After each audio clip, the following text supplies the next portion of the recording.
예민수의 경제토크 김지훈의 훈훈한 주식 김지훈 대표 오셨는데요. 방산주 얘기하겠습니다. 시장이 흔들려도 사실 믿을 게 방산주인데 그렇잖아요, 그죠? 네네. 나홀로 잘 가는 방산주인데 뭐 방산주마저도 또 흔들립니다, 그죠? 방산주는 수익률로 보면 아직 플러스인가요? 플러스겠죠? 오늘 워낙 많이 올랐으니까. 네, 그죠? 플러스입니다. 네. 플러스 수익률이 지금 평균값도 지금 27% 정도 됩니다. 네, 그러니까 네, 엄청나고요. 네. 사실은 하나 에어로스페이스 유증 나왔을 때 훨씬 더 많이 빠질 줄 알았는데 기관이 파는 걸 다 외국인이 받아내더라고요. 네. 그래서 사실은 진짜 이거 쉽게 버릴 수 없는 섹터구나 그런 생각이 들었고요. 방산이 보시면 하나 에어로스페이스가 여전히 1월 달에 지금 77% 상승 나타내고 있고 네. 오늘 지금 장중 4월 7일 지금 장중 가격 반영된 거고요. 하나오션이 한 70%, 현대로템이 74%, 한국항공우주 뭐 28%, 뭐 LIG 넥스원만 지금 마이너스로 좀 바뀌었고요. 올 들어서 아마 가장 많이 여전히 오른 종목이 방산일 거예요, 그죠? 네네. 수익률 뽑아보면. 네, 수익률도 뭐 압도적으로 1등이고요. 그리고 재미난 게 이 DD입니다. DD. 최고점과 4월 7일 현재 장중 현재가 기준 하락률인데요. 이 하락률이 현대 위아 빼고는 마이너스 30% 미만입니다. 그러니까 엄청나게 고점에서 꺾이지 않고 소위 말하는 신고가 영역에 있다. 전반적으로 다. 현대 로템도 뭐 마이너스 20%권, 하나 에어로스페이스도 최고점에서 17%권. 그다음에 뭐 한국항공우주도 뭐 30%권, 하나 시스템도 29%, 뭐 LIG 넥스원도 25%권. 그래서 상당히 주가가 견조하게 받치고 있다는 거고요. 다만 이제 작년 1월 달부터 하나 에어로스페이스 같은 경우는 작년에도 150% 올랐고요. 하나 오션도 작년에도 작년에도 50% 올랐고요. 현대 로템 작년에도 85% 올랐거든요. 그러니까 이렇게 만약에 1월 달부터 갖고 있었던 어떤 뭐 기관 투자자나 외국인 투자자가 있다면 차익 욕구가 당연히 있겠죠. 차익 욕구가 뭐 엄청나게 나올 가능 언제든 나와도 이상하지 않다고 그렇죠. 보고 있습니다. 네. 방산주의 이슈는 뭐 하나 에어로스페이스 유증 말씀하신 네, 것처럼 노이즈가 좀 있었고요. 아직 이제 유증이 안 끝났기 때문에 사실은 기간이 좀 남아 있긴 합니다만 네, 그밖에 이제 체크해야 될 상황 또 업황은 어때요? 어쨌든 유럽이죠 지금 네, 모멘텀은 그죠? 맞습니다. 지금 지정학적이나 뭐 산업적 역량으로 볼 때 유럽의 소위 말하는 재무장 이슈가 그 실제 자체적으로 유럽이 세 가지가 딸립니다. 생산 캐파가 딸리고요. 가격이 딸리고요. 그다음에 이제 소위 말하는 레퍼런스 그 납기 경쟁력에서 뒤지거든요. 네. 그러니까 아무리 유럽은 자체적으로 다 우리 국산화 할 거야 하고 있지만 현실적인 이유 때문에 그게 굉장히 좀 시간이 걸릴 것으로 보이고요. 또 첨예한 이해관계도 있습니다. 예를 들어 서유럽 국가가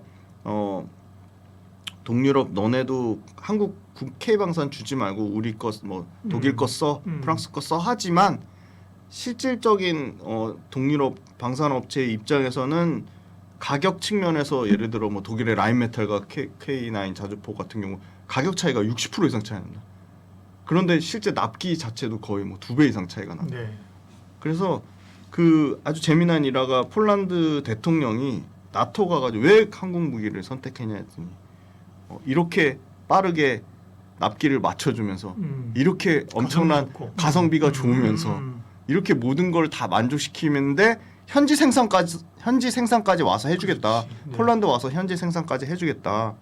그 두테 대통령이 그런 얘기를 하면서 나는 고민을 1도 하지 않았다고 그렇게 그 나토 회의에서 밝힌 측면이 있거든요. 네. 그게 어떻게 보면 짧은 그거를 증명하는 걸로 보고 있고요. 12개월 이제 소위 말하는 PER 지수로도 보면 16배 정도 수준이거든요. 최근에 또 주가가 빠지면서 20배 밑으로 떨어졌습니다. 그런데 코스피 평균 PER이 지금 13배거든요. 그러니까 뭐 엄청나게 또 밸류에이션 또 할증을 받는다고 말하기도 좀 어려울 것 같고. 그래서 현대로템을 중심으로 하나 에어로스페이스 모두 폴란드나 루마니아에 현지 생산 협상 중에 있습니다. 그러니까 그런 측면을 봤을 때 방산 수출이 주가 올라온 것만큼 가파르게 펀더멘털 실적 개선되는 게 같이 그 어떤 평균 국면을 이루고 있다. 좀 그렇게 말씀드리고요. 유럽이 미국 의존도 벗어나면서 자체 무기를 강화하는데 금액으로 치면 1278조입니다. 엄청난 규모고요. 8천억 이상의 유로를 최근에 증액했는데 목표는 2030년까지 재무장 끝내겠다고 했기 때문에 2030년 안에 27년, 8년에 쏟아질 건데 그 납기를 어디가 맞출 거냐. 그게 지금 포커스가 돼 있고요. K 방산업체들이 아주 보수적으로 접근 가능한 시장만 해도 연간 한 800억 달러입니다. 그러면 얼마냐면 한 120조 정도 시장입니다. 그래서 이 부분 관련돼서도 유럽이 재무장 한다고 하지만 단기적으로 자체적으로 생산 캐파, 납기 품질, 가격적인 부분을 다 만족시킬 수 없다. 그렇게 보고 있고요. 제일 중요한 게 이 방위비 지출인데요. 폴란드 포함해서 발트 연합 국가들이 이 어떤 러시아에 대한 뭐 침공 위협이라든지 그런 측면으로 봤을 때 작년까지 집단 방위비를 30% 이상 늘렸는데요. 올해 GDP 기준으로 가장 높은 게 아마 폴란드인데 한 3.9% 정도인데 이거 미국은 트럼프는 5% 이상까지 늘리라고 했고요. 그냥 기본적으로 2%대 방위비가 한 3% 중후반까지는 평균값이 올라올 것으로 예상되고 있습니다. 네. 유럽이 이제 가장 모멘텀이 크고요. 말씀하신 것처럼 그다음에 중동, 네네. 그죠? 동아시아 이런 쪽 모멘텀도 있어요, 그죠? 네네네. 네. 지금 중동 쪽도 말씀하신 대로 네. 뭐 지정학적 분쟁 이슈가 계속 끊임없이 터지고 있거든요. 그래서 아랍에미리트, 사우디아라비아, 우크라이나, 이라크까지 요 4개 국가가 아마 그 사실은 뭐 사실 이라크가 뭐 LIG 넥슨 뭐 천국만 터진 건 아니고요. 그 뒤로 얘기가 나오고 있어서 여기도 아마 규모로 치면 연간 만약에 수주가 터진다고 하면 뭐 한 그 개별 국가별 한 3조에서 5조 정도 수주 사이즈를 보고 있습니다. 네. 방산주는 말씀하신 것처럼 뭐 또 수주가 많잖아요, 그죠? 수주 네. 받은 게 다 매출로 인식되는 거잖아요, 네네. 그죠? 그다음에 뭐 유럽이나 다 좋고 가성비 좋고 네네네. 좋은데 다 좋다만 많이 올랐다 아이가 그죠? 네네네. 항상 밸류 부담 우리가 얘기하잖아요, 네네네. 그죠? 지금 이제 좀 주가가 조정받긴 했는데 네. 밸류 체크 좀 해볼까요? 예. 네.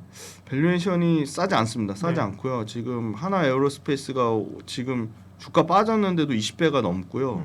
뭐 현대로템 같은 경우가 그나마 제일 싼데 한 16배 정도 되고요. 한국항공우주나 하나시스템, 뭐 LIG 넥슨 전부 다 뭐 25배 이상 됩니다. 그래서 평균 밸류에이션이 20배 초반 정도고 그 밸류에이션 올라온 만큼 그럼 실적이 따라 올라오냐? 다행히 실적은 따라 올라오고 있습니다. 하나 에어로스페이스를 기준으로 하면 매출 사이즈가 지금 거의 평균적으로 작년까지 30%대 정도 상승을 했고요. 40% 정도 상승했고요. 올해도 한 40% 이상의 평균 상승률, 매출 상승률이 예상이 되고요.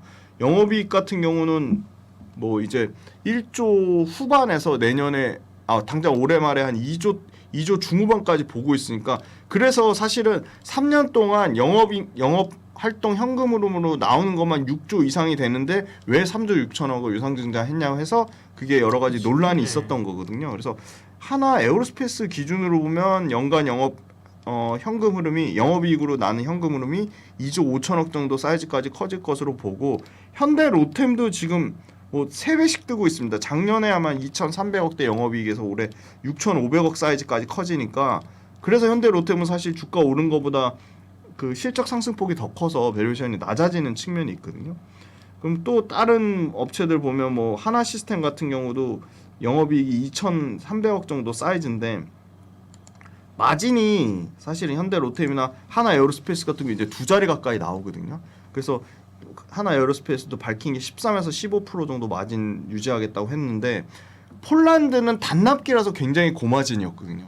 근데 앞으로 나올 과연 에스토니아나 루마니아나 이것도 이 정도 마진을 유지할 거냐에 대해서는 퀘스천 마크다. 그래서 마진이 조금 깨질 우려가 있고 중동 쪽은 생각보다 말씀하신 대로 뭐 이라크 포함해서 사우디아라비아, 아랍에미리트 마진 나쁘지 않습니다. 그래서 그게 믹스가 되면 혼합이 되면 조금 마진율 13에서 15% 정도 수준을 유지할 거라고 보고요. 밸류에이션은 뭐 압도적으로 풍산이 쌉니다. 그런데 탄약 수출이 생각보다 굉장히 좋습니다. 연평균 30% 정도 성장이 나오고요.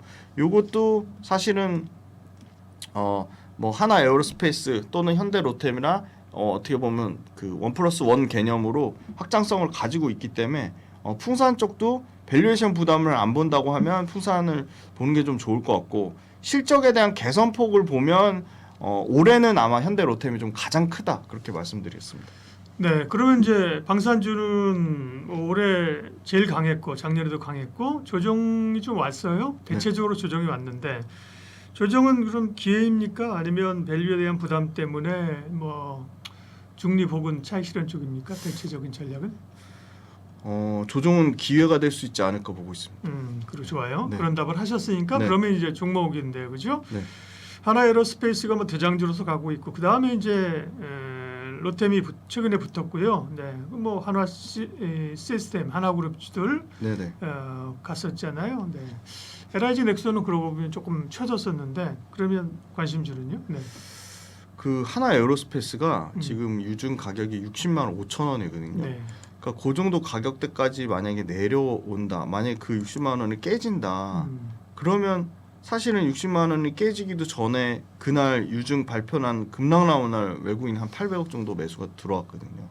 그런 걸 보면 어느 정도 가격대에서는 뭔가 하방을 지지하는 그런 수급의 흐름을 좀 엿볼 수가 예상을 해볼 수 있을 거라고 보고요. 그래서 저는 하나 에어로스페이스가 여기서 조금 더 조정이 더 나오면 매력적으로 진입해 볼 수 있겠다. 사실은 밸류에이션 측면으로는 압도적으로 현대로템이 좋아서 현대로템을 계속 말씀드렸는데 현대로템이 하나 에어로스페이스 주춤한 동안 많이 올라서 그렇죠. 네. 그 사실 대장주는 하나 에어로스페이스인데 밸류에이션 측면이나 이런 측면으로 봤을 때 현대로템이 상당히 소외됐다고 생각해서 어떻게 보면 키맞추기 성격의 현대로템을 말씀드렸는데 지금은 하나 에어로스페이스가 내려오고 현대로템은 올라오면서 하나 에어로스페이스도 밸류에 대한 매력을 가질 구간까지 거의 다 오고 있다. 좀 그렇게 말씀드리고요. 아마 해외 수출 비중이 작년에 4조 4천억 돌파했고요. 올해도 전체 매출의 해외 수출 비중이 65%까지 올라올 것으로 보고 있습니다. 그래서 상당한 기대감을 갖고 있고요. 지금 말씀하신 대로 유럽의 재무장이 나오면 사실은 폴란드로 끝날 것 같지는 않고요.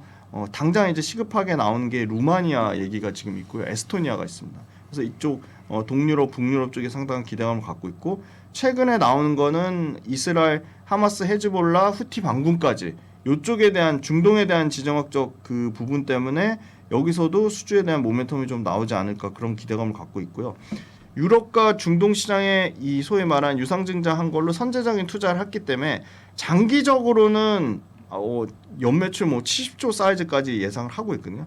그리고 기대감이 전혀 없던 국가, 그러니까 지난주에 인도에서 한 3,800억 정도 또 신규 수주 계약이 나왔거든요.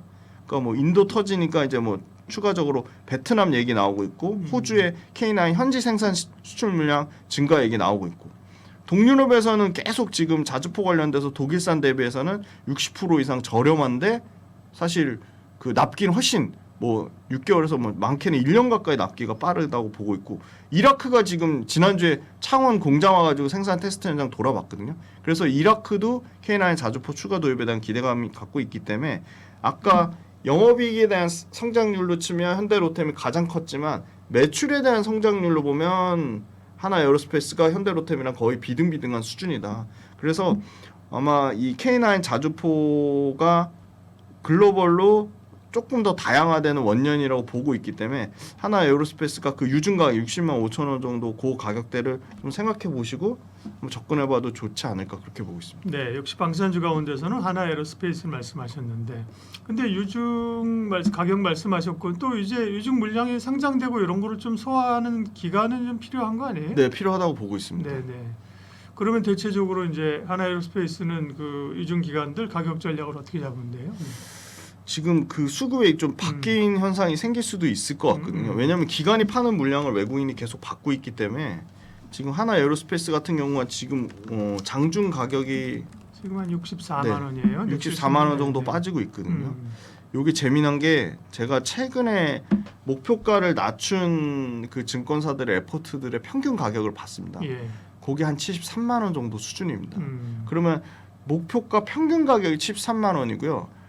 재미난 건 외사의 목표가 JP모건이나 골드만삭스는 85만 원이나 90만 원 정도 수준을 예상을 하고 있거든요. 그래서 평균 가격 기준으로 아주 타이트하게 매매 전략을 짜본다고 하면 제가 평균 가격이 73만 원 정도라고 말씀드렸으니까 73만 원이 저는 하나 에어로스페이스 유증의 발표가 이제 정상적으로 수리되고 수리 신고서 끝나고 말씀하신 그런 어떤 일련의 과정들이 끝나면 예. 증권사에서 다시 목표가 조정할 것 같아요. 그럴 그래서 수 있죠. 그걸 네. 한번 보시자고. 근데 네. 그거 보기 전까지 딱 당장 시점에서 73만 원을 기준점을 잡으면 73만 원 기준으로 60만 원이면 20% 정도 빠지는 정도 수준이거든요. 그래서 60만 원의 전후반 뭐 55만 원에서 뭐 62, 3만 원 그 정도 사이 가격대면 좀 매력적이라고 보고 있습니다. 네. 방산주 투자 전략 그리고 그 가운데 관심주는 여전히 하나 에어로스페이스입니다. 김지훈 대표님 함께했어요. 고맙습니다. 감사합니다.